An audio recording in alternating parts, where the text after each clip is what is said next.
안녕하세요. 국회도서관과 함께 다양한 책을 소개해드리는 오늘 뭐 읽지의 홍재경입니다. 오늘은 각계 전문가의 도서 리뷰를 만나보는 코너 금주의 서평과 최근 화제가 되고 있는 책도 놓치지 않고 준비했는데요. 그럼 먼저 정치 분야 도서부터 만나러 가보실까요?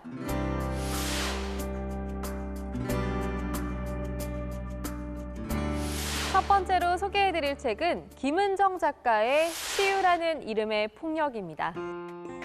작가는 치유가 장애의 존재 자체를 문제로 규정하고 치유 과정에서 그 대상을 파괴할 때 치유 폭력이 나타난다고 말합니다.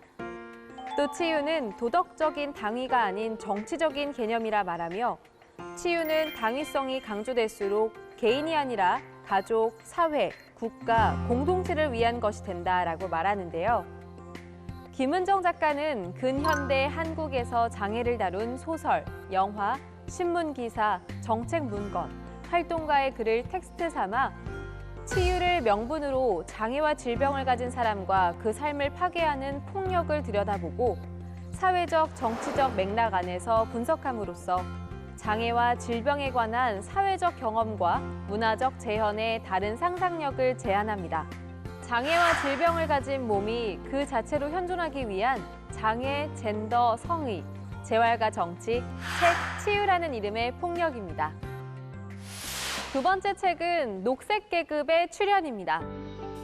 환경을 돌보고 지키는 일이 중요하다 생각되지만 누군가 하겠지, 나중에 하자라고 미루고 계시진 않으신가요?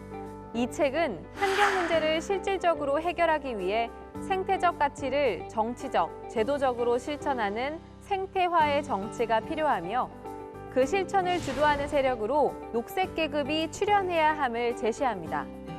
누군가 하겠지, 나중에 하자, 미루면 다음이 없는 하지만 지구에 거주하는 모든 사람들에게 영향을 주는 환경 문제. 그것을 해결할 녹색계급이 출현할 조건과 방법을 제시하는 책, 녹색계급의 출현입니다. 세 번째 책은 이케다 기요이코의 다수결은 위험하다입니다. 길게 줄을 서는 식당에 들어갔다가 입에 맞지 않는 음식이 나오거나 많은 사람이 선택하는 데에는 타당한 이유가 있겠지라고 생각하고 최신 유행 상품을 샀다 후회한 적 있으신가요? 다수의 의견이 정답은 아닌데 사람들은 왜 다수결의 원칙을 고집할까요? 비슷한 의견을 가진 다수의 사람이 지배하는 사회에서 새로운 변혁과 발전을 이끌어온 사람들은 독창적인 과학자나 새로운 지역을 개척하는 탐험가 같은 소수 의견을 가진 소수인데 말이죠. 모든 변화는 누군가의 작은 목소리에서 시작됐습니다. 소수 의견에 귀를 기울이지 않는 사회를 향한 통쾌한 제안. 다수결이 세상을 망친다. 책 다수결은 위험하다입니다. 다음은 독서의 길잡이가 되어줄 전문가의 책 리뷰를 만나보는 시간 금주의 서평입니다. 이번 주에는 어떤 서평이 준비되어 있는지 한번 알아볼까요?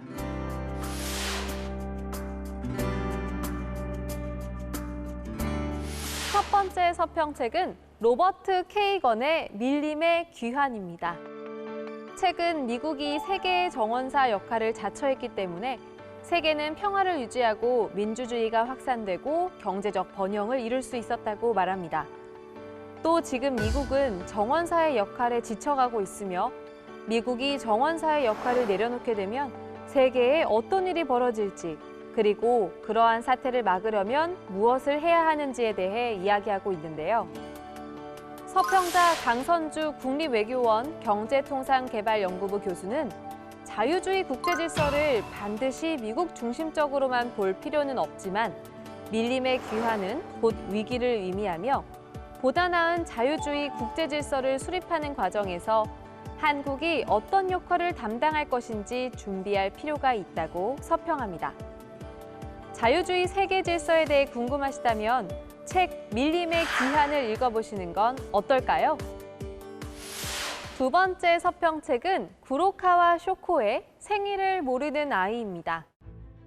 서평자 이은주 동국대학교 사회복지학 교수는 아동학대 뉴스는 우리 사회를 깜짝 놀라게 하고 제도적으로 부족한 면을 비판적으로 살펴보며 개선안을 촉구한다. 그러나 학대를 경험한 아이들이 어떻게 살아가고 있는가에 대해서는 그다지 관심을 기울이지 않는다. 뉴스 속에 등장한 수많은 학대 피해 아이들은 어디서 어떻게 지내고 있을까? 라며 서평을 시작합니다. 몸과 마음에 학대의 후유증이 새겨진 아이들과 학대 그 후 지켜진 삶의 이야기, 책 생일을 모르는 아이를 추천합니다. 오늘도 국회도서관 추천도서로 즐거운 독서 시간 가져보시기 바랍니다. 자세한 책 내용은 국회도서관 홈페이지에서, 다시 보기는 국회 방송 홈페이지에서 보실 수 있습니다. 저는 다음 주에 새로운 책과 함께 여러분을 찾아뵐게요.